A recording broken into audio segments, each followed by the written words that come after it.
وہ یہ ہے کہ ہم لوگوں نے بہت سے، آپ نے جیسے کہا کہ کوئی ایسے قوانین نہیں ہیں یا جو کہ اس کو دیکھ سکیں، ہمارے پاس بالکل قوانین موجود ہیں. 2016 کا قانون ہے سائبر کرائم کے حوالے سے. اس کے علاوہ آپ کے کانسٹیٹیوشن خود جو ہے وہ آرٹیکل 19 کے ایکسیپشنز موجود ہیں. تو آپ کے پاس ادارے بھی ہیں، آپ کے پاس ریگولیٹر بھی ہے، آپ کے پاس قانون بھی ہے. اور ایسا نہیں ہے کہ جو مواد جو کہ ریگولیٹر کو، جو کہ پاکستان ٹیلی کمیونیکیشن اتھارٹی ہے، اور FIA کو جو کہ لا انفورسمنٹ ایجنسی ہے under prevention of electronic crimes act, وہ ان پہ ایکشن نہیں لیتے. وہ بالکل ان پہ ایکشن لیتے ہیں، بہت سے ایسے کیسز بھی ہوئے ہیں. لیکن جس چیز کی کمی ہے وہ ہے اویئرنیس کی، آگاہی کی.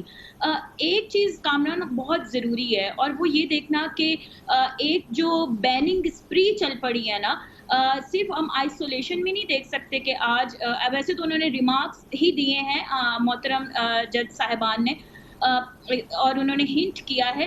لیکن ہم لوگ چونکہ لوگ پینک اس وجہ سے ہو رہے ہیں کہ آپ نے دیکھا کچھ عرصہ پہلے PUBG بین ہو گیا، گیم بین ہو گیا، کل ایک اور ایپ بین ہو گئی. ٹک ٹاک کو آخری وارننگ دی ہے PTA نے. YouTube 3 سال پاکستان میں بین رہا پچھلے چند سالوں میں. تو ایک پینک تو ہے کہ بین کرنے میں کوئی مذائقہ نہیں ہے حکومت کو، اور وہ کر بھی سکتی ہے. پینک نگہت عوام میں بھی ہے نا، جن کی کہ یعنی کہ عزت کی دھجیاں بکھیر دی جاتی ہیں. آپ کو روزانہ پتہ ہے، اور آپ کو پتہ ہے کہ ہمارے اداروں کی کتنی کیپیسٹی ہے، کتنا وہ ایک ایک کیس کو فالو کر سکتے ہیں. یہ تو روزانہ کی بنیاد پہ سینکڑوں چیزیں سامنے آتی ہیں نا، سینکڑوں معاملات سامنے آتے ہیں. اس میں صرف ریاستی اداروں کی تکریم یا ان کی حوالے سے بات نہیں. آپ کو پتہ ہے کہ اس میں کتنا اینیمی انفلوئنس بھی آتا ہے جو کہ انفلٹریٹ کرتا ہے، جو کہ ایک 5th جنریشن وار کا باقاعدہ حصہ ہے. یہ دنیا میں ایک ہائبرڈ وار کا حصہ سمجھا جاتا ہے. امریکہ میں ہو رہا ہے، روس کے پہ الزام لگتے ہیں، کبھی چین پہ الزام لگتے ہیں. ہماری کہاں اتنی کیپیسٹی ہے؟ ایک تو ہمارے جو قومی سلامتی کے معاملات ہیں ان کی تو ہو جائے، ایک عام آدمی کی روزانہ سینکڑوں لوگوں کے ساتھ جو حشر ہوتا ہے، آخر اس کا مداوع کیا ہے؟ دیکھیے، میں آپ ایک بات یہ ضرور کہنا چاہوں گی کہ ہم ایک تو پہلے یہ کہ جمہوری ریاست ہیں، اور جمہوری ریاست میں آپ کی جو پولیٹیکل سپیچ ہوتی ہے، آپ کا آئین اس کو پروٹیکٹ کرتا ہے. ٹیکنالوجی کے اس دور میں یہ بہت ضروری ہے کہ ہماری عدالتیں، ہمارے جج صاحبان، ہمارے وکلا، جو ادارے ہیں وہ آئسولیشن میں رہ کے فیصلہ نہیں دے سکتے. ہم نے international human rights treaties sign کی ہوئی ہیں، اور اس میں ہمارے یہ اور ہمیں انٹرنیشنلی اس کو لے کر کے چلنا ہے. ایسا نہیں آپ کتنا بین کریں گے اور کتنا پاکستان کو نہیں بین کی بات نہیں کر رہا میں. یہ تو آپ دوسری طرف کی بات کر رہے ہیں. میں تو ان لوگوں کی بات کر رہا ہوں جو سینکڑوں کی بنیاد پہ جن کی دھجیاں بکھیر دی جاتی ہیں، ان کی عزتوں کی، ان کے وقار کی. میں ایک عام پاکستانی کی بات کر رہا ہوں. کیا آپ اس سے ڈس ایگری کریں گی کہ ایسا نہیں ہوتا؟ اور کس ہماری ریاست کے پاس اتنی کیپیسٹی ہے کہ یہ ایک ایک کیس کو اس کی جڑ تک جا سکے، ان کی IPs تک پہنچ سکے، اور اگر کوئی اس کو بھی کسی صورت سے سبورٹ کر دیتا ہے تو کہاں آپ ان لوگوں کی دفاع کی بات کریں نا جن کی روزانہ عزتیں تار کر دی جاتی ہیں؟ دیکھیں کامران، ہمارے ملک میں قوانین موجود ہیں. ایسا نہیں ہے کہ قانون نہیں ہے. آپ کے ڈیفامیشن کے لاز موجود ہیں. جو بااثر افراد ہیں، جو با اختیار ہیں، وہ ان قوانین کا استعمال بھی کر لیتے ہیں. قانون تو بیسیکلی اس کے لیے نہیں ہے جو کہ غریب بندہ ہے، اور وہ جب ایک آرگنائزڈ ٹرول کا یا جو ایک آرگنائزڈ ایک اٹیک ہوتا ہے ٹویٹر پہ یا باقی جگہوں پہ، وہ بندہ بیسیکلی وکٹم ہے اس کرائم کا. تو مجھے یہ لگتا ہے کہ بجائے یہ کہ ہم دوسری طرف جائیں جو کہ ایک بیننگ والی سچویشن ہے، یا ہم اس کی بار بار بات کریں، یہ ایک بڑا سلو اینڈ سٹیڈی پروسیس ہے. اگر ہمیں دنیا کے ساتھ مل کے چلنا ہے تو ہمیں اپنی انٹرنیشنل جو ہم نے سائن کیے ہوئے ICCPR اور باقی انٹرنیشنل لاز، ان کی بھی ہم لوگوں کو لیکن نگہت کیا اگر وہ اس کو ساتھ چلنے کے لیے کون سا ملک ہے جو اپنی جو ساورنٹی ہے، جو اپنے لوگوں کی عزت ہے یا اپنے اداروں کی عزت ہے، اس کو داؤں میں لگا دیتا ہے؟ ذرا مجھے آپ بتائیں اس ملک کا نام. ابھی بھارت نے نہیں بند کر دی ساری چائنیز ایپ کیا کس بنیاد پہ بند کر دیں؟ کیا امریکہ روس پہ نہیں الزام لگا رہا کہ اس نے الیکشن کو سبورٹ کر دیا اور اس حوالے سے پابندیاں نہیں لگ رہی؟ کیا چین پہ اس قسم کے الزامات نہیں لگتے؟ کیا چین نہیں روک رہا؟ کیا دنیا کے دوسرے درجنوں ممالک جو ہیں وہ اپنے آپ کو فائر والز لگا کے پروٹیکٹ نہیں کر رہے؟ کیا دنیا کی کسی انوکھی ملکوں کی اقوام ہیں؟ یہ جو آپ نے بات کی امریکہ اور یورپ اور باقی جو ڈیولپ کنٹریز ہیں وہاں پہ پولیٹیکل سپیچ بڑی پروٹیکٹ کی جاتی ہے، تو ان کے ساتھ تو ہمیں اپنا مقابلہ نہیں کرنا چاہیے کیونکہ وہ اس طرح سینسرشپ کی طرف اور بیننگ کی طرف نہیں جاتے۔ دوسری بات یہ کہ انڈیا کی جو تمام بری مثالیں ہیں بیننگ کی، وہ ہم پاکستان کیوں اڈاپٹ کریں ان سے؟ ہم ان سے ایک بہتر ملک ہیں اور ہمیں چاہیے کہ ہم اپنی عوام کو وہ تمام جمہوری حق دیں جو کہ آپ کا آن لائن بھی اپلائی ہوتا ہے اور آف لائن بھی اپلائی ہوتا ہے۔ لیکن نگہت، یہ جو آپ کہہ رہی ہیں، یہ جو آپ بات کہہ رہی ہیں، کیا فیس بک کے خلاف آؤٹریج نہیں ہے؟ فیس بک کے خلاف امریکہ میں طوفان نہیں مچا ہوا؟ اب فیس بک کو جو ہے وہ گھیرا نہیں جا رہا امریکہ میں اور یورپ میں؟ تو یہ کوئی صرف ہمیں تھوڑی بے چینی ہو رہی ہے، یہ دنیا میں ہر جگہ ہے۔ بالکل، تمام سوشل میڈیا کمپنیز کو اکاؤنٹیبل ٹھہرانا چاہیے، یہ ہمارا فرض بھی بنتا ہے، حکومتوں کو بھی ان کو کہنا چاہیے، لیکن ساتھ ساتھ ہمیں حکومتوں کو بھی اکاؤنٹیبل ٹھہرانا چاہیے کہ پوری چھٹی تو نہیں دے سکتے۔ بہت شکریہ، نگہت داد ہمارے ساتھ موجود تھیں، ڈیجیٹل رائٹس کو پروٹیکٹ کرنے کی آرگنائزیشن کو ہیڈ کرتی ہیں، بہت بہت شکریہ۔ کمرشل بریک، اس کے بعد ذکر کریں گے حکومت ایکسپورٹ بڑھانے کے لیے آج ایکسپورٹرز کا ایک بہت دیرینہ مطالبہ پورا کر دیا ہے اور کہا ہے کہ اگلے سال بھی جو انتہائی رعایتی داموں پہ گیس اور بجلی ملتی ہے ایکسپورٹرز کو، وہ جاری رہے گی، اور اس کے علاوہ کئی دوسری مراد پہلے ہی ایکسپورٹرز کو حاصل ہیں۔ اب ایکسپورٹرز کا کام ہے کہ وہ عوام کی، قوم کی اور ملک کی جو توقعات ہیں اس پہ پورا اتریں۔ اس پہ بات کرتے ہیں چھوٹے سے وقفے کے بعد۔ حکومت بھرپور کوشش کر رہی ہے معیشت کا پہیہ چلے۔ وزیر اعظم عمران خان چاہتے ہیں کہ کسی صورت سے معیشت کا پہیہ آگے بڑھے، اور اس میں کنسٹرکشن پیکیج کے ساتھ ساتھ پاکستان کی ایکسپورٹس بڑھانا بہت ضروری ہے، اور آج اس سلسلے میں حکومت نے ایکسپورٹرز کا ایک بہت دیرینہ مطالبہ بھی منظور کر لیا۔ فیصلہ کیا کہ ایکسپورٹرز کو مسلسل بجلی 7.5 سینٹ یعنی کہ انتہائی کم نرخ پہ پر یونٹ ملتی رہے گی، اور گیس بھی 6.5 سینٹس پر یونٹ کے حساب سے ملتی رہے گی۔ گویا کہ تمام صنعتوں کے مقابلے میں ایکسپورٹ انڈسٹری کا یہ سب سے بڑا مطالبہ، انتہائی کم نرخ پہ گیس اور بجلی کی فراہمی جاری رہے گی، اور یہ اگلے 1 سال تک یہ فیسلٹی ایکسپورٹرز کو حاصل رہے گی۔ اس کے ساتھ ساتھ یہ آپ کے علم میں ہونا چاہیے، پاکستان میں شرح سود پچھلے چند مہینوں کے دوران 6.25% کم ہو چکی ہے، مگر ایکسپورٹرز کو ویسے ہی ایکسپورٹ ری فائنینس یعنی کہ ایکسپورٹس کے لیے 5% پہ انتہائی کم شرح پہ قرضہ ملتا ہے۔ اس کے علاوہ نئی انڈسٹری لگانے کے لیے بھی انتہائی کم شرح پہ ایکسپورٹرز کو فراہمی ہوتی ہے سرمائے کی۔ بینکس اس کے لیے ان کو LTTF اسکیم کے تحت ان کو سرمایہ فراہم کرتا ہے 3.5% پہ۔ گویا کہ حکومت پاکستان جو کچھ کر سکتی ہے وہ کر رہی ہے، جو کچھ کیا جا سکتا تھا وہ کیا گیا ہے۔ اب دیکھنا یہ ہے کہ پاکستان کے ایکسپورٹرز قوم کو کیا لوٹاتے ہیں، پاکستان کو اپنی ایکسپورٹس میں کتنا اضافہ دیتے ہیں۔ حکومت نے اپنا کام کر دیا، ایکسپورٹرز اپنا کام کب کریں گے اور اس کے لیے کتنی تیاری ہے، یہ پوچھیں گے۔ اور ہمارے ساتھ موجود ہیں ایکسپورٹرز کی ترجمانی کرتے ہیں، خاص طور پہ پاکستان کے ٹیکسٹائل ایکسپورٹرز کی ایپٹما کے پیٹرن چیف جناب گوہر اعجاز ایک بار پھر ہمارے ساتھ موجود ہیں۔ گوہر صاحب، حکومت نے جو کرنا تھا وہ کر دیا، بالآخر یہ آپ کئی بار آپ اس کا ذکر کرتے رہتے کہ جو سسٹینڈ ریٹ ہمیں ملتی رہے، یہ گیس اور بجلی کے ٹیرفز، وہ بھی آج اس کا بھی نوٹیفیکیشن ہو گیا، آپ لوگوں نے اس کو ویلکم بھی کر لیا۔ اب تو سب ہو گیا، اب آپ ڈیلیور کرنے کی بات کریں نا سر، کیا تیاریاں اس کے لیے؟ کیسا سال رہے گا؟ اب یہ ہمارا نیا سال فائنینشیل ایئر شروع ہو رہا ہے۔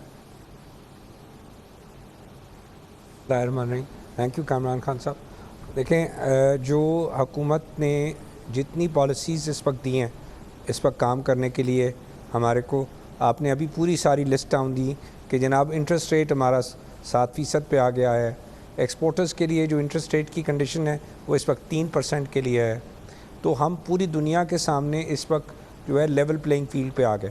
ہماری دوسری ڈیمانڈ یہ تھی کہ ہماری انرجی کی آپ ہمیں فکس کر دیں، جو ہے کہ ہمیں پورا سال کی کم از کم ویزیبلٹی رہے کہ میں نے کس قیمت پہ انرجی بیچنی ہے۔ تو 35% ہم کہتے تھے کہ ہماری کاسٹ آف پروڈکشن کا انرجی ہے۔ آج حکومت نے یہ بہت بڑا فیصلہ کیا ہے کیبنٹ کے اندر کہ جناب 7.5 سینٹ بجلی کی قیمت ایکسپورٹ اورینٹڈ سیکٹر کے لیے، پوری چین کے لیے 7.5 سینٹ فکس کر دیے۔ اس کے اندر ہماری جو آج تیاری ہے اس کی کنڈیشن یہ ہے کہ کرونا سے پہلے 31 مارچ سے پہلے 32% کوانٹیٹیولی پاکستان کی ایکسپورٹ بڑھی تھی. اگر یہ سال نارمل رہتا 30 جون تک مجھے یقین تھا کہ ہم $26 بلین پہ یہ سال بند کرتے, جو کہ پچھلے سال $24 بلین تھا. ہماری 10% کی گروتھ ایکسپیکٹڈ تھی. اب ہم آج دوبارہ شروع ہو رہے ہیں جولائی کا مہینے سے.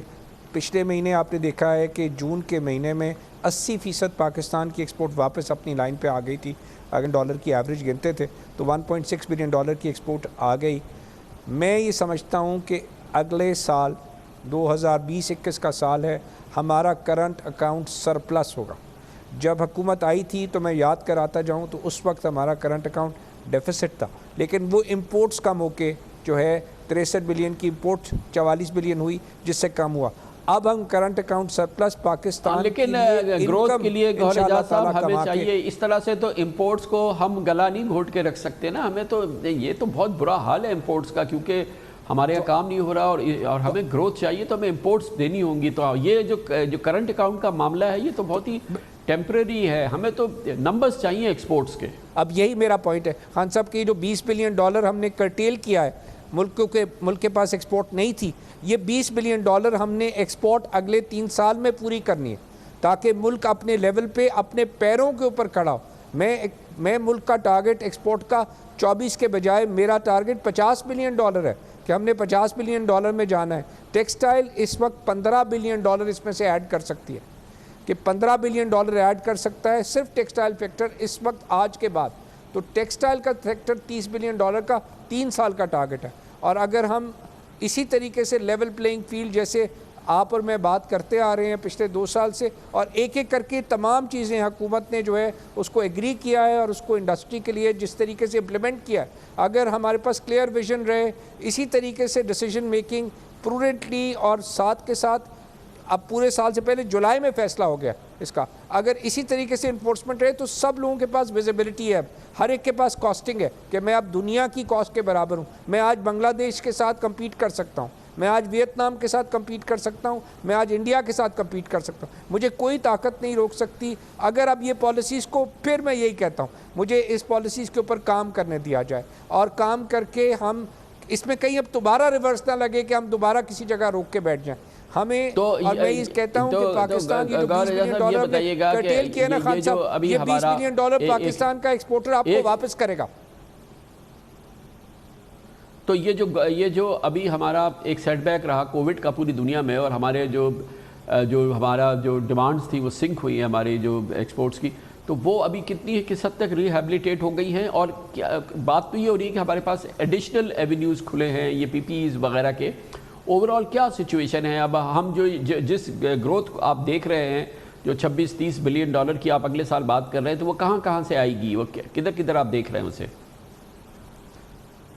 خان صاحب جو اس وقت ہمارے پاس آج کیپیسٹی لگی ہوئی ہے, میں اس سال 30 جون 2020 میں ہی 26 دے سکتا تھا. میں یہ $26 بلین تو ہم آپ کو ایکسپورٹ دیں گے, میں کہہ رہا ہوں. اب مجھے آپ نے ویژن دے دیا. میرے پاس ٹیکسٹائل سیکٹر میں اس وقت 100 گھر ایسے ہیں جو تیار بیٹھے ہیں کہ ہم نے ایکسپینشن کرنی ہے. فار ایگزامپل جو مل کپڑا بناتی تھی وہ کہتی ہے میں نے ڈائٹ کپڑا اور گارمنٹ بنانا ہے. جو مل صرف ڈائٹ کپڑا بناتی تھی وہ کہتی ہے میں نے گارمنٹ بنانا ہے. اس کے لیے ہم نے ایک ٹیکسٹائل پالیسی 5 سال کی بنا کے رکھی تھی. ہمیں اب وہ ٹیکسٹائل پالیسی کووڈ کی وجہ سے ڈیلے ہو گئی. ہم نہیں رکیں گے. ہم اس پالیسی جو اب انرجی کی بھی پالیسی ہمیں 1 سال مل گئی ہے, ہمارے کو انٹرسٹ ریٹ رجیم بھی مل گیا ہے. میرا نہیں خیال پاکستان کا صنعت کار اس وقت رکے گا. ہم یہ $26 بلین بھی پوری کریں گے, اور یہ جو ہمارے پاس $3 بلین کا کپڑا ہے اس کو صرف ویلیو ایڈ کرنے سے, گارمنٹ بنانے سے ہم اس کو 10 پہ لے جا سکتے ہیں. جو ہمارے پاس کورا کپڑا پڑا ہے تو اس کورا کپڑا کو ڈائٹ کپڑا گارمنٹ کرنے کا وہ بھی میرے پاس $7 بلین پڑا ہے. اچھا یہ بتائیے کہ کیپیسٹی خان صاحب میرے گھر میں پڑی ہے $15 بلین. جو بڑے ملک ہیں وہ کہتے ہیں کہ ہم چائنا پہ ڈپینڈنسی کم کریں, اور چائنا کی جو کیونکہ کووڈ کی وجہ سے جو سپلائی چین ایشوز سامنے آئے اور سنگل کنٹری جو سپلائیز کے معاملات سامنے آئے, تو شاید کوئی ڈائیورسفیکیشن وغیرہ کی بات ہو رہی ہے. اس پورے ماحول میں جہاں پہ جیو پالیٹکس اب بہت ہیویلی سامنے آ گئی ہے. چائنا اور انڈیا کے جھگڑے اور پھر امریکہ اور پھر چائنا کی cold war, trade cold war, یہ تمام معاملات ہے.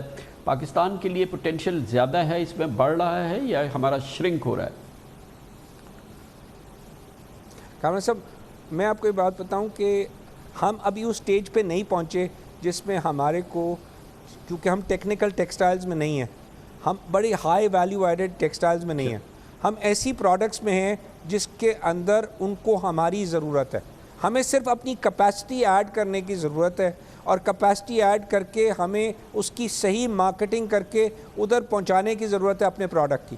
یہ ایک بیس تھا جس پہ بنگلہ دیش بھی چلا، جس بیس تھا جس پہ ویتنام بھی چلا. اور میں اگر نمبرز بولوں کہ میں جو اگر کہہ رہا ہوں کہ پاکستان ٹیکسٹائل یہاں سے 14 بلین سے ڈبل ہو سکتی ہے، 28 یا 30 بلین ڈالر ہو سکتی ہے، تو اس وقت ویتنام 30 بلین ڈالر پہ پہنچ گیا ہے، جو پاکستان سے کہیں چھوٹا ملک ہے، اور میرے صنعت کار ویتنام کے صنعت کار سے کسی طرح کم نہیں ہے. میں اگر دوسرا بات کروں کہ بنگلہ دیش 40 بلین ڈالر پہ پہنچ گیا، تو میرے صنعت کار جو یہاں ہیں وہ بھی کسی سے کم. صرف ان کو کیا چاہیے تھا جو ہمیں نہیں مل رہا تھا پچھلے 10 سال سے، ہمیں ایک جو ہے ویژن نہیں کریٹ ہو رہا تھا کہ ہمارے لیے ہم نے آگے کیسے جانا ہے. آج پہلی دفعہ آپ کو 1 سال کی پالیسی ملی ہے سامنے.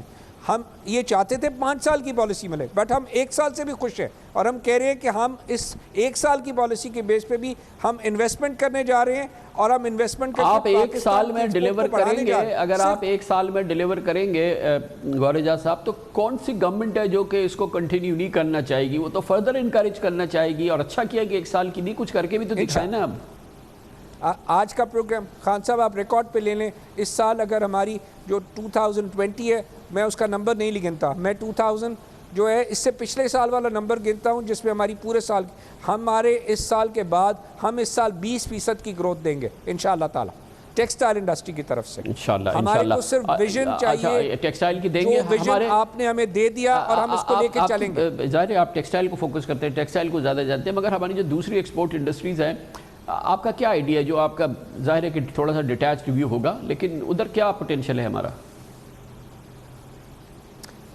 رامنان صاحب ہمارے پاس ٹیکنالوجی میں اب بہت بڑا پوٹینشیل ہے، کیونکہ ٹیکنالوجی کا جب اس سے پہلے ٹیکنالوجی کا بوم آیا تھا ارلی جو ہے وہ 2000 میں، تو ہمارے لوگ تیار نہیں تھے، ہمارے پاس ہیومن ریسورس نہیں تھا. میں آج سمجھتا ہوں ٹیکنالوجی میں بھی ہمارے پاس ہیومن ریسورس تیار ہو چکا ہے. اب ہمارے کو لیکن ان کے پاس فائنینسنگ نہیں ہے غور اعجاز صاحب. ان کو فائنینس کون کرے گا؟ یا وینچر کیپٹلسٹ ہے نہیں، بینکس ان کو فائنینس کرتے نہیں ہیں بیچاروں کو. ٹیکنالوجی والے تو بہت پریشان ہیں، وہ تو چاہتے ہیں کہ خان صاحب یہی خوبصورتی آپ نے بڑی خوبصورت بات کی ہے، آپ نے بڑی خوبصورت بات. اب اس انٹرسٹ ریٹ پہ جو ہم کہہ رہے ہیں، یہ جو 7% آ گیا، آج لوگ بینکوں سے پیسہ نکالنا شروع ہو گئے. اب یہ تمام انوائرمنٹ کریٹ ہوگا جو پوری دنیا جس طرح چل رہی تھی، ہم پیچھے چلے گئے تھے. یہاں انٹرسٹ انوائرمنٹ 5% کا ہوگا، تو یہاں وینچر کیپٹلسٹ بھی کریٹ ہوئیں گے. پیسہ بینکوں میں لگ کے لوگ سود نہیں کھائیں گے، بلکہ بزنسز کے لیے آئیں گے. یہ پیسہ سٹاک مارکیٹ میں انویسٹ ہوگا. مجھے پاکستان کی سٹاک مارکیٹ اگر آپ مجھ سے پوچھیں جو آج 37-38 مجھے 80,000 لگتی ہے، کیونکہ پیسہ انویسٹ ہی اس میں ہونا ہے کہ لوگ کاروبار کر سکیں، اور یہی طریقہ کار ہے جس سے پاکستان نے آگے جانا ہے. بہت بہت شکریہ جناب گوہر اعجاز، بہت اچھی باتیں کر رہے تھے. وعدہ کر رہے تھے کہ 20% تو کم از کم ایکسپورٹ گروتھ ہم دکھائیں گے، کیونکہ اب جو حکومت نے اقدامات کیے اللہ کرے ایسے ہی ہو جائے. کمرشل بریک، اس دوران آپ نیوز ہیڈ لائن دیکھیں گے، جس کے بعد ہم اپنے پروگرام کے باقی حصے کے ساتھ واپس آئیں گے.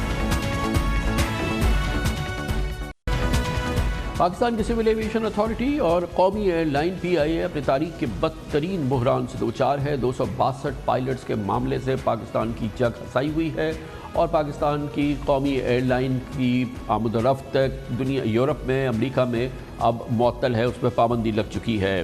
پاکستان کی ہوا بازی کے شعبے کی ساکھ اس وقت داؤ پہ لگی ہوئی ہے پوری دنیا میں، اور اس کا مستقبل کے حوالے سے مختلف شبہات اور سوالات سامنے آ رہے ہیں.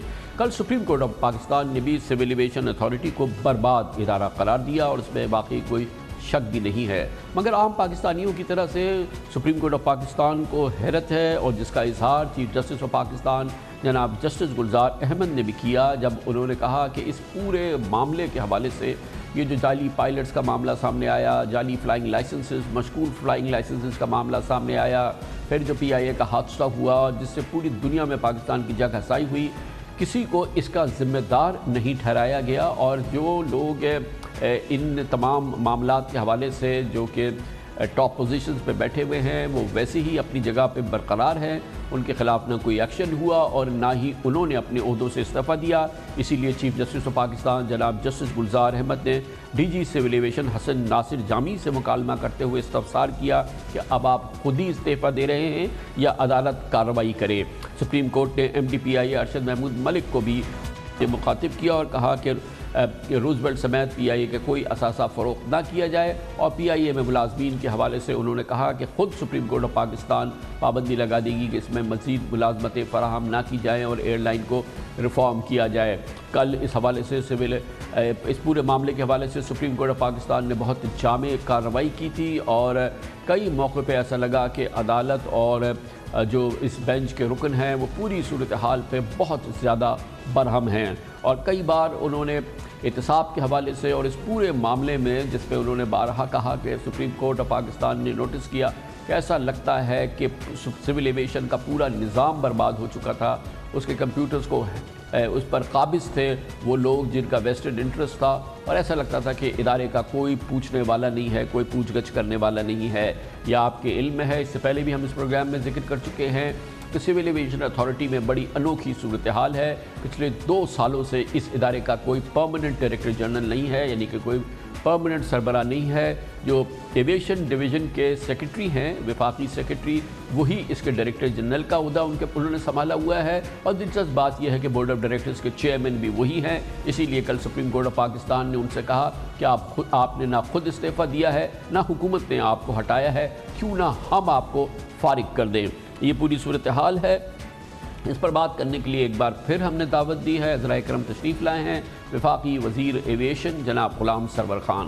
بہت بہت شکریہ خان صاحب، آپ دوبارہ تشریف لائے۔ قوم بھی پوچھ رہی ہے، کل سپریم کورٹ آف پاکستان نے بھی پوچھا کہ جو ادارہ جس کی یہ تباہی کی صورتحال ہے، جو پائلٹس کے معاملے سامنے آئے، جو سول ایویشن اتھارٹی کے اندر پورے معاملات چل رہے ہیں پچھلے چند سالوں میں، پھر یہ اتنا بڑا پی آئی اے کا کریش ہوا، پائلٹس کے خلاف تو آپ نے کارروائی کی، ان کو معطل کر دیا، مگر جو سربراہ ہے، جو اس پورے معاملے کا سربراہ ہے، اس کے خلاف کوئی ایکشن نہیں لیا گیا۔ جو ڈی جی بھی ہے، جو سیکرٹری بھی ہے، جو کہ بورڈ کا چیئرمین بھی ہے، اس کے خلاف بھی کوئی ایکشن نہیں لیا، آپ نے نہیں لیا، بلکہ بعض لوگ تو کہتے ہیں کہ آپ ہی کو استعفیٰ دے دینا چاہیے تھا۔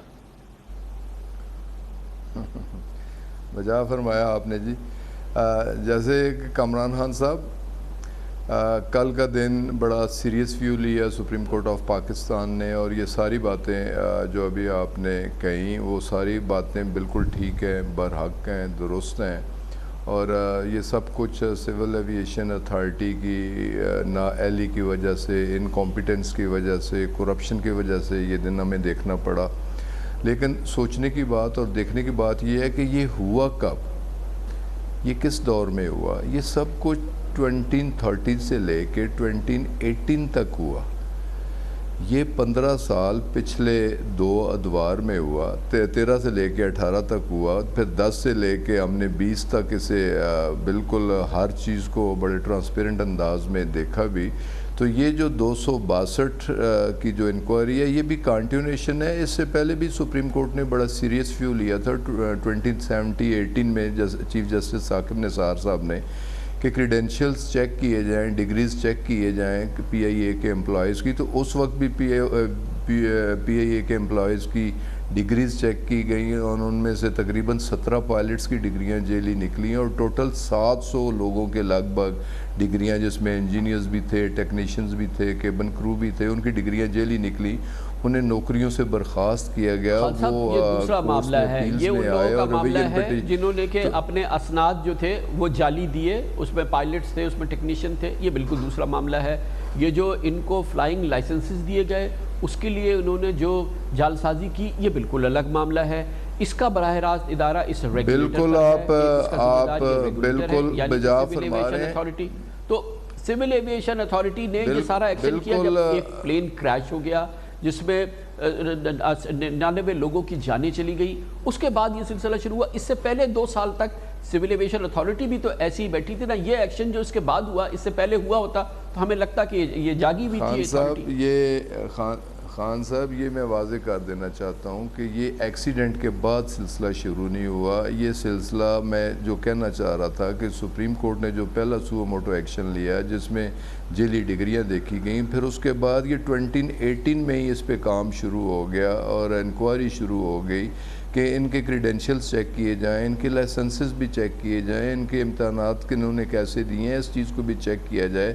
تو اس وقت بھی جب یہ سارا سلسلہ شروع کیا گیا تو کچھ ریگولرٹی سامنے آئی, تو پھر ایک اسپیشل انویسٹیگیٹنگ بورڈ بنایا گیا, ایک انکوائری ٹیم مقرر کی گئی 2019 فیبرری میں, اور اس نے 1 سال اور 4 مہینے بھرپور محنت کے ساتھ فرانزک انکوائری کی, اور اس فرانزک انکوائری میں 262 سسپیکٹڈ کے نام سامنے آئے کہ 262 ایسے پائلٹ ہیں جنہوں نے کمرشل پائلٹ لائسنس یا ایئر ٹرانسپورٹ پائلٹ لائسنس غلط ذرائع اختیار کر کے انفیئر مینز کر کے تو انہوں نے لائسنسز حاصل کیے. تو یہ انکوائری ابھی 30 جون کو مکمل ہوئی. تو یہ انکوائری اس انکوائری کی کنٹینیوشن تھی, اور اس میں کافی تگ و دو کرنی پڑی, کافی محنت کرنی پڑی, اور فرانزک انکوائری تھی, اس میں فرانزک یہ بات ہو گئی. خان صاحب اب وہ سوال جو سپریم کورٹ نے پوچھا اس سے منسلک کہ جو لوگ جنہوں نے یہ نظام چلا رہے تھے سول ایویشن کے اندر جس میں جعلی فلائنگ لائسنسز ملنا, امتحانات کو جیسے مرضی ہو پائلٹ نے پاس کر لینا, اس کے علاوہ اس کے پورے نظام میں جیسے کہ سپریم کورٹ نے کہا کہ کمپیوٹرز جو ہیں وہ انہی لوگوں کے قبضے میں ہیں جنہوں نے جعل سازی کرنا ہے, ان لوگوں کے خلاف تو بہت بڑی کارروائی ہونی چاہیے تھی نا. ان کو تو جیسے کہ سپریم کورٹ نے کہا ان کے خلاف تو کرمنل کیسز ہوں, وہ گرفتار ہوں, لوگ وہ جیلوں میں جائیں. ان کے خلاف کیا ہوا جو سول ایویشن کے اندر یہ جعل سازی کا بازار چلا رہے تھے؟ بالکل آپ نے بجا فرمایا جی. اگر سپریم کورٹ کی سپورٹ نہ ہوتی تو نہ پہلے 700 جیلی ڈگری والے نکلتے. اگر سپریم کورٹ کی سپورٹ نہ ہو تو ہو سکتا ہے ہم ان 262 کے خلاف بھی ایکشن نہ لے سکیں. ہو سکتا ہے جن لوگوں نے انہیں فیسیلیٹیٹ کیا ہے وہ اتنا بڑا مافیا کہ ان کے خلاف بھی ایکشن. تو یہ سارے ایکشنز ہوں گے سپریم کورٹ کی ڈائریکشن سے اور سپریم کورٹ کی سپورٹ سے. انشاءاللہ تعالی ہم آئینی ہاتھوں سے نپٹیں گے ان لوگوں کو جو ذمہ دار ہیں جنہوں نے فیسیلیٹیٹ کیا ان پائلٹس کو جیلی طریقے سے لائسنس حاصل کرنے کے لیے. ان کی جگہ بیٹھ کے جن لوگوں نے امتحانات دیے ان لوگوں تک بھی ہم پہنچیں گے. ان لوگوں تک بھی ہم پہنچیں گے کہ جنہوں نے پاسورڈ آگے غیر قانونی طریقے سے انہیں دیے, جیسے رول نمبر دیے جاتا ہے اس طرح 6 ڈیجٹ پاسورڈ انہیں دیے گئے, چوری کے ساتھ دیے گئے. ان لوگوں کے خلاف, آئی ٹی کے لوگوں کے خلاف, اور اس وقت کے جتنی لائسنسنگ اتھارٹی تھی A to Z وہ سارے اس کے ذمہ دار ہیں اور سارے ذمہ دار ٹھہریں گے. اور یہ فیصلہ پرائم منسٹر آف پاکستان کا بھی فیصلہ ہے, جیسے کل سپریم کورٹ آف پاکستان نے کہا کہ ان لوگوں کے خلاف صرف انکوائریز نہیں ہونی چاہیے, سسپینشنز نہیں ہونی چاہیے, ڈسمسلز نہیں ہونی چاہیے, بلکہ ان لوگوں کے خلاف کرمنل ایکشن بھی ہونا چاہیے. وہ کب ہوگا کیونکہ سپریم کورٹ بھی اور ہم پاکستانی بھی برہم ہیں کہ یہ لوگ تو آپ نے سسپینڈ کر دیے, گھروں میں بیٹھے ہوئے, تنخواہیں ان کو پوری مل رہی ہیں, اب تو کام بھی نہیں کرنا پڑ رہا, وہ جعل سازی جو کر رہے تھے یا جو کچھ بھی کر رہے تھے وہ بھی نہیں کرنا پڑ رہا. تو یہ تو کوئی ایکشن نہ ہوا نا, اور وہ آخر کب ہوگا؟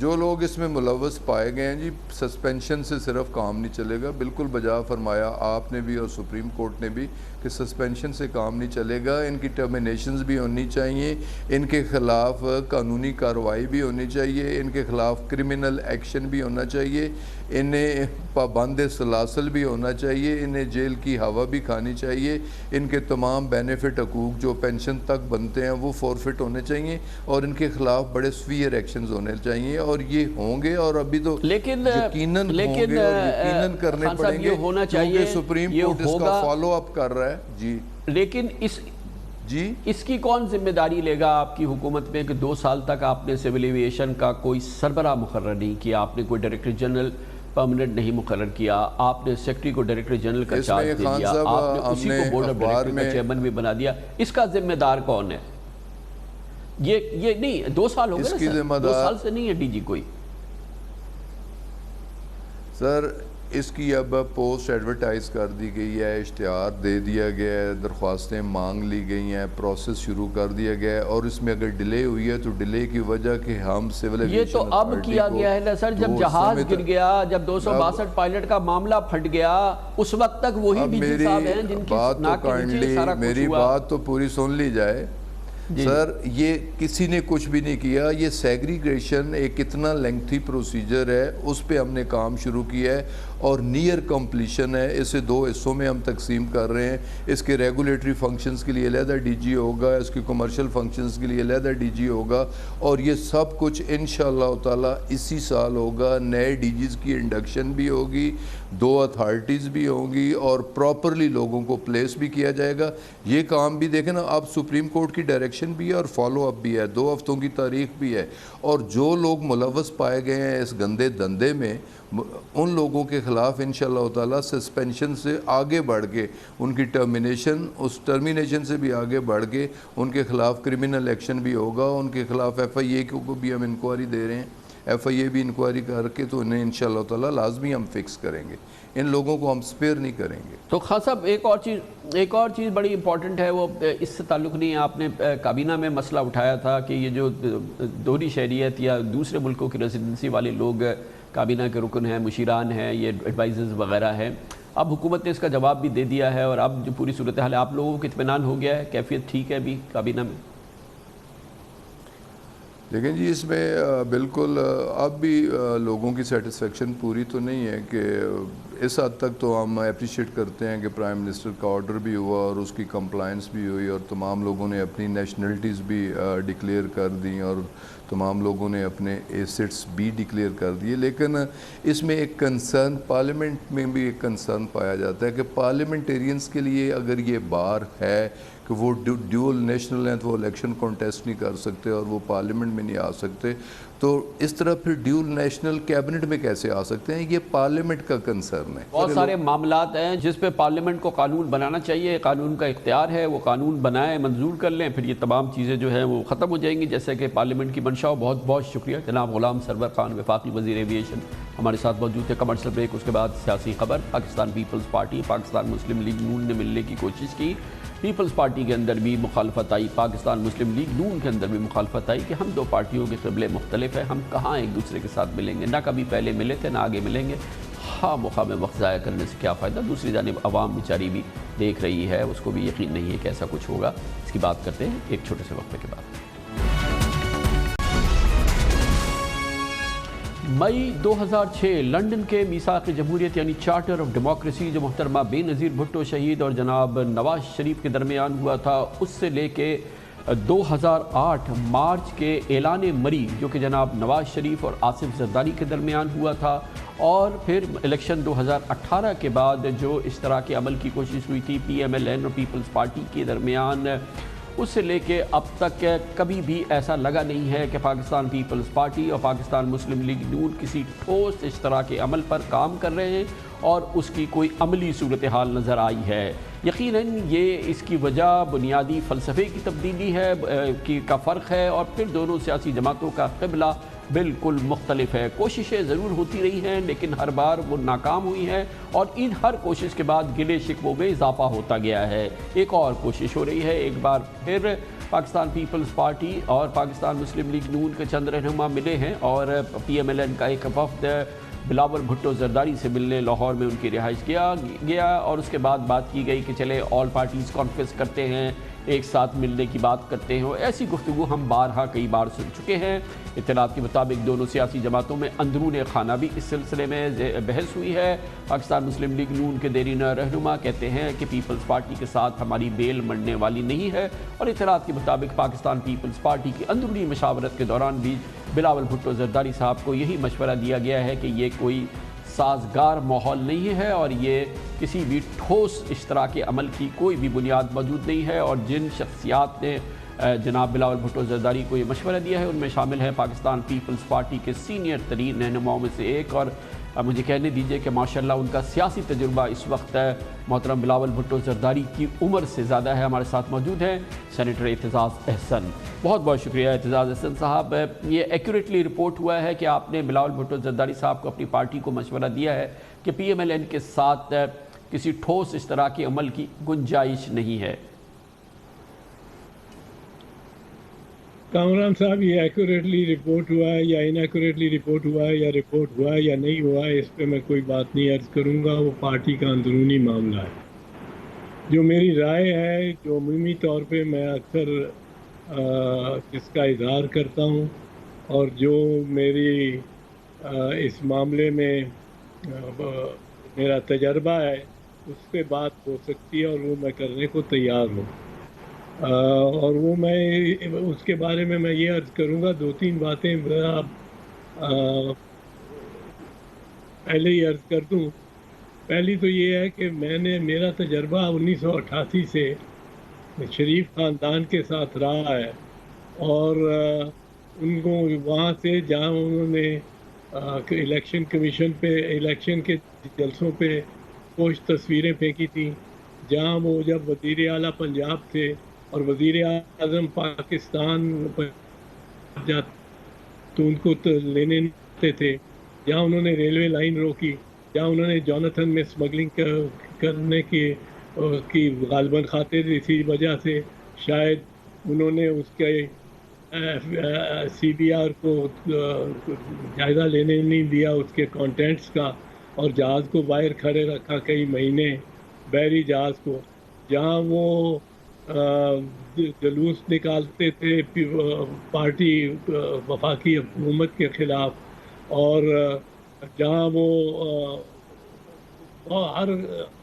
وہاں سے 88-90 سے شروع ہو کے پھر 90 میں انہوں نے ریفرنسز بنائی بی بی اور آصف کے خلاف، 11 ریفرنسز بنائی، 11 کے 11 میں میں نے ان کو بری کرایا، اور وہ کیسز تو بنتے ہی نہیں تھے. عجیب عجب کیس تھے کہ ایک برطانوی تاجر، آپ کو یاد ہوگا، اس کی ٹانگ پہ اتنا بڑا بم، جتنی بڑی موٹی کتاب ہوتی ہے لا بک، وہ اس کی ٹانگ پہ باندھ کے 15 دن اس کو کراچی لیے پھرے، اور اس کا ریموٹ کنٹرول اس بندے کے ہاتھ میں تھا جو اس کے ساتھ بیٹھا ہوا تھا، یعنی وہ بھی ساتھ اڑ جائے گا. ایسی انہونی باتوں سے وہ انڑ کیس سے نکال کے پھر انہوں نے ان کو جب اپنی دوسری گورنمنٹ آئی تو قید کیا اور زبان کاٹی. جس بندے نے زبان کاٹی وہ آج سینٹ میں اس کو بٹھایا ہوا ہے، جس نے آصف زرداری صدر پاکستان کی زبان کاٹی.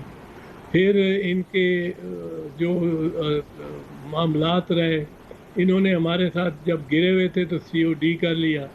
سی او ڈی کے تحت جس کا آپ نے ابھی ذکر کیا، وہ 14 مئی 2006 کو ہوا. میں اس میں میٹنگ میں موجود تھا، اور اس کے ڈرافٹ کرنے کے آخری ایام میں میں بھی موجود تھا. رضا ربانی، صفدر عباسی بھی تھے ہماری جانب سے. تو لندن میں اس کے بعد وہ سی او ڈی کے باوجود آپ نے کالا کوٹ پہنا، کالی ٹائی لگائی، سفید قمیض پہنی، اور افتخار محمد چودھری کی عدالت میں پیش ہو کے میمو گیٹ کا قضیہ چھیڑ دیا کہ یہ تو پیپلز پارٹی نے اور صدر مملکت نے بڑی غداری کی ہے، ملک کے ساتھ غدار ہیں اور ان کو غداری کی سزا ملنی چاہیے. تو ان کی کس بات پہ آدمی مانے؟ وہ کیا لوگ بھول گئے ہیں کہ انہوں نے ملک قیوم کو ٹیلی فون کر کے کہا کہ ان دونوں میاں بیوی کو سزا دو، اور سزا بھی زیادہ سے زیادہ دو. اس نے کہا زیادہ تو زیادہ 7 سال ہے، میں 5 سال سزا دیتا ہوں. کہتے ہیں 5 سال کافی نہیں ہے. پھر اس نے کہا کہ اچھا 5 سال کافی، 5 سال بہت ہے، میں ان کی جائیداد ساری منقولہ غیر منقولہ ملک میں یا غیر ملکوں میں جو بھی ہے جہاں بھی ہے اس کو میں ضبط کر لیتا ہوں آپ کے سرکار. اور ایسا ہی فیصلہ اس نے دوسرے دن کیا. تو کیا مطلب ہے ان کے ساتھ کیسے؟ تو لیکن اعتزاز صاحب یہ تفصیل سے آپ نے ظاہر ہے کہ بڑی امپورٹنٹ تاریخ بیان کی ہے، بہت ہی ضروری ہے، مگر اس کے ساتھ ہی یہ بات بھی تو بڑی امپورٹنٹ ہے کہ جو کلمات اور جو تاثرات اور جو جذبات اور خیالات شہباز شریف کے یا خواجہ سعد رفیق کے یا دوسرے P M L N leadership کے ہیں، آپ کی لیڈرشپ کے حوالے سے، زرداری صاحب کے حوالے سے، انہوں نے کبھی اس پہ نہ معذرت کی ہے، نہ اپنے الفاظ واپس لیے ہیں، اور وہ اس قسم کی گفتگو ہے، ایسے جملے ہیں جس کی کہ کوئی میں نہیں سمجھتا کہ کوئی اس کا تدارک ہو سکتا ہے، مگر کبھی بھی آپ کی جماعت نے ان سے یہ نہیں کہا کہ کسی بھی بات کرنے سے پہلے کم از کم یہ جو گفتگو آپ نے کی ہے اس پہ معذرت تو کریں، پبلکلی اس کو واپس تو لے لیں ان جملوں کو کم از کم؟ پاکستان پیپلز پارٹی میں بڑا حوصلہ ہے، بہت، اور اس نے بڑی، آپ نے بی بی شہید کا دیکھا کتنا حوصلہ، اس کا جملہ تھا کہ جو ڈکٹیٹر ہے اس سے بہترین جو اس کے خلاف جو ریونج ہے، جو بدلہ ہے، وہ یہ ہے کہ جمہوریت لائی جائے، اور جمہوریت کے پیچھے وہ چلی تھی، یہاں تک یہ انہوں نے کانگریس میں کہا the best revenge from a dictator is more democracy. تو وہ ہمارا ذرا اس لحاظ سے نرم رہتا ہے. آصف زرداری صاحب کو بھی کتنا بھی ان کو برا بھلا کہہ لیں، برے لوگ برا سمجھتے ہوں، لوگ ان کی مخالفت کرتے ہوں، ان پہ کئی ہوں گی، لیکن ایک یہ ہے کہ وہ درگزر کرنا بہت جانتے ہیں، اور بی بی بھی درگزر کرنا جانتی تھی. تو یہ فرمائیے گا پھر کہ پھر آپ کی جو یہ گزارشات ہیں، جب بھی آپ نے فرمایا پوری تاریخ دی، آپ اس کی بنیاد پہ کیا آپ یہ کہنا چاہ رہے ہیں کہ یہ قابل بھروسہ رشتے نہیں ہو سکتے؟ مگر کیا آپ کے علم میں تو یہ بات ہے نا کہ اس وقت پاکستان پیپلز پارٹی کی سیاسی قوت خاص طور پہ پنجاب میں تو اس قابل نہیں ہے کہ وہ اب تنہا کسی قسم کی کوئی موومنٹ کو لے کے آگے چل سکے، اس کو الائز چاہیے، تو شاید بلاول اس کی کوشش کر رہے ہیں. یہ کر دوں کلیئر، کیونکہ یہ ایک بات ہے جو میں سمجھتا ہوں کہ مجھے بتا دینی چاہیے. ایک بات ہے ڈسکشن کی جو پارٹی کے اندر ہوئی جو مجھے چاہیے بتا دینی چاہیے، جس کی وجہ سے چیئرمین بلاول نے یہ کہا، انڈیا دیا ہے کہ گورنمنٹ چلے گی، شہباز آگے اور بیٹھیں گے، شہباز شریف جب آئیں گے. اس کی وجہ یہ ہے کہ ہم موومنٹ کو اکیلے چلانا صرف اس لیے نہیں چاہتے کہ ہم نے اگر چلائی تو وہ سندھ لگے گا، سندھ نے پنجاب پہ چڑھائی کر دی ہے. پنجاب ایک بڑا صوبہ ہے، ہمارا صوبہ جہاں حکومت ہے وہ ایک چھوٹا صوبہ ہے، پر وہ بہت ریونیو دیتا ہے. وہ کراچی اس کی بندرگاہ ہے، وہ شاہ رگ ہے پاکستان کی. ایک طرف شاہ رگ کشمیر ہے تو دوسرا شاہ رگ کا حصہ جو ہے وہ کراچی ہے. تو ہم یہ نہیں چاہتے کہ ہم آگے لگیں. ہم تو یہ ویسے مطلب ہے، آپ سمجھ سکتے ہیں کہ پاکستان پیپلز پارٹی کا ورکر کی زیادہ بار ورکر ہے، لیکن ہم نہیں چاہتے کہ ہم آگے لگیں صرف اس لیے کہ یہ پنجاب اور یہ سندھ کی جانب سے حملہ نہ ہو، سمجھا جائے پنجاب پہ. پنجاب کو لیڈ کرنا اس میں ضروری ہے، اور پنجاب میں اگر لیڈر بنے ہوئے ہیں شہباز شریف تو ان کو لیڈ کرنا چاہیے. پر اب ان کی یہ نہیں، میں آپ کو کامران صاحب بتاؤں، میں ایم آر ڈی کی تحریک میں بھی رہا ہوں اور نمایاں قائدین میں رہا ہوں ان کی. میں اے آر ڈی کی تحریک میں بھی رہا ہوں اور اس میں بھی نمایاں قائدین میں. ہمارے سے بڑے محترم اور معتبر قائدین ہوتے تھے. نوابزادہ نصراللہ ہوتے تھے، میر غوث زنجو ہوتے تھے، سردار شیرباز مزاری ہوتے تھے، بلی خان ہوتے تھے، کس کا نام لیں. یہ سب لوگ جب کوئی ان سے نصرت بھٹو تھی، ظاہر ہے جی محترمہ نصرت بھٹو تھی، بیگم نصرت بھٹو خود، میں اپنی پارٹی کا نام لینا، ورنہ امپورٹنٹ لیڈر تو اس میں تھی ہی محترمہ بے نظیر بھٹو، اور سب ان سے مشورہ کرتے تھے. پر اگر کسی کے ساتھ کوئی بات کر دیتا تھا ایئرپورٹ پہ، کوئی مثال کے طور پہ حکومتی شخص، کوئی فوجی، اس وقت مارشل لاء لگا ہوا تھا، فوج کی حکومت تھی، اگر کوئی بات کر دیتا تھا تو وہ ساروں کے ساتھ شیئر کرتا تھا کہ میرے ساتھ آج D G I S I وہ جہاز پہ مجھے مل گیا ایئرپورٹ پہ، اس نے مجھے کہا کہ مولانا صاحب یا وہ آپ نوابزادہ صاحب آپ یوں کیوں نہیں کرتے، یوں کیوں نہیں کرتے. وہ شیئر کرتے تھے، یہ شیئر ہی نہیں کرتے.